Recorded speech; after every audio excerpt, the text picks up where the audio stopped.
So this is one of my favorite things to do in PlanSwift. It's really useful, especially for electricians, plumbers, window people, anybody that has a lot of images that they would like to incorporate into a design build.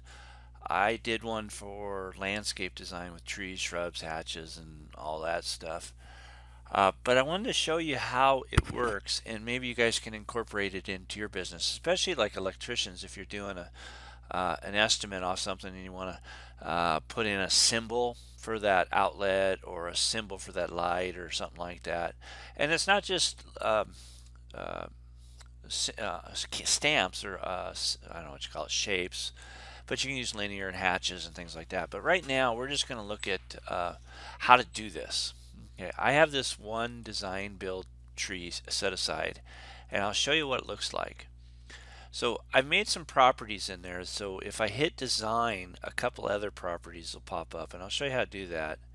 Um, and all it is like my design I made visible, and it's a checkbox. It's when you create it and you install it, it is a type. It's a checkbox. So when you hit it, something can happen, some or nothing, you know. But what it is when I check this, I'll scroll all the way down here to the bottom. If you see like symbol icon, if I go in there and I have this input option so that if design is checked, then this will open up an option for me. And same way with symbol type. Okay, so it's icon and type is what you want to make when you check that checkbox to pop open. And what it looks like, I'll go back to the form. When I check that, watch this. These open up, symbol type and symbol shape, or icon and type, excuse me. So we're going to go ahead and use that now. And before we do that, though, I want to show you where my files are stored for these. Okay, so I have my desktop, I have a design build folder, and have all these hatches here. And you can see a lot of them are just, you know, things that I created in Adobe Illustrator. And the trick to doing this, and you can use AutoCAD files, you can use ones that you create, but the trick is to keep the data files small. Okay, if you create them too large, what happens is it plugs up PlanSwift and it won't work. Small files, small AutoCAD files are great and scalable. These are all scalable. So if I say, you know, 2x2 or 2x4, it'll make that happen. So I have the PNG files work best, by the way. Also, I have a bunch of DWG files through Adobe Illustrator. They were AutoCAD files that I just converted, but you can see the file sizes are just extremely small, 10 kilobytes. I mean, come on, that's just crazy small. So let's put it to use. I've got this blank sheet here, okay, and I'm going to go ahead and do a tree, okay. And what I already had the design in there because we messed with it in templates, but I'm going to show you anyways. I'm going to hit design, and I'm going to say that I need to make it an icon. Okay, and it's different than a shape. An icon is one that you can use these symbols. Now I'm going to go in here and say, okay, I want to select this tree.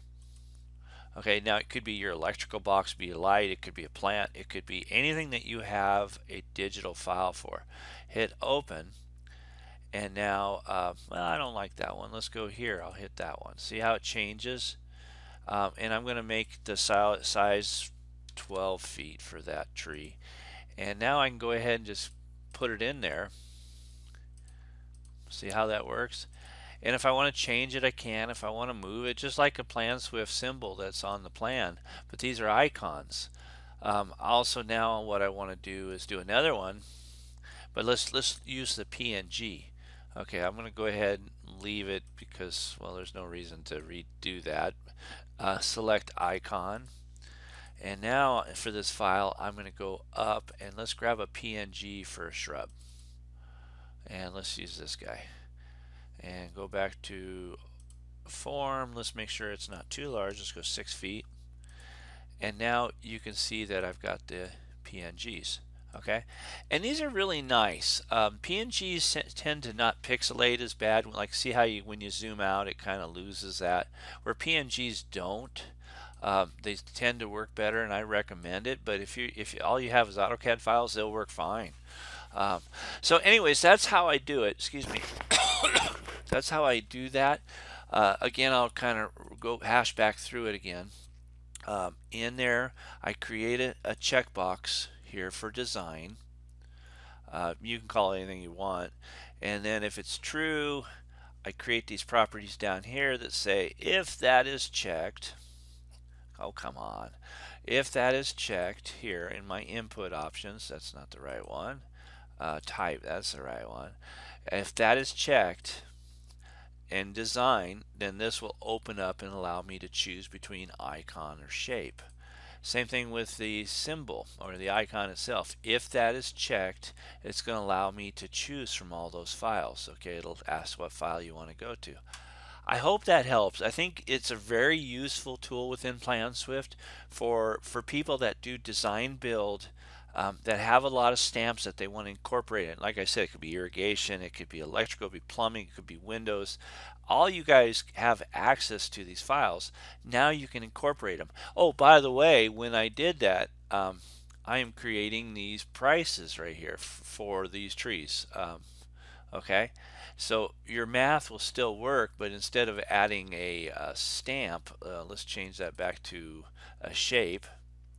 Let's go from icon to shape. It's going to do that.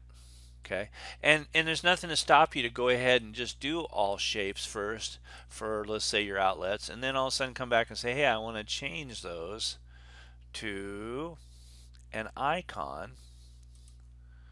And now look at that. There they are. Okay, I hope that helps. It's a kind of a fun one. If you have questions, Todd at plantakeoff.com. All right, thanks for watching.